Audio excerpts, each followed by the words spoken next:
Chandragiri TDP అభ్యర్థి పులివర్తి నానిపై దాడి కేసులో నిందితులకు న్యాయస్థానం 14 రోజుల రిమాండ్ విధించింది. దీంతో నిందితులిద్దరినీ కడప సెంట్రల్ జైలుకు తరలించారు. ఇదిలా ఉంటే పోలీసులు అరెస్ట్ చేసిన వారిలో చాలా మంది అమాయకులున్నారని బంధువులు ఆరోపిస్తున్నారు.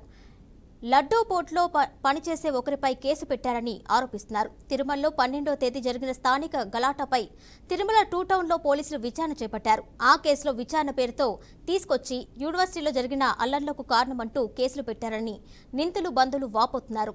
ప్రధాన ముద్దాయి భానుప్రకాష్ రెడ్డి మినహా మిగిలిన 10 మంది సంబంధం లేని వ్యక్తులని చెబుతున్నారు. బెయిల్ ఇప్పిస్తారని తీసుకొచ్చి అరెస్ట్ చేశారని ఆరోపిస్తున్నారు.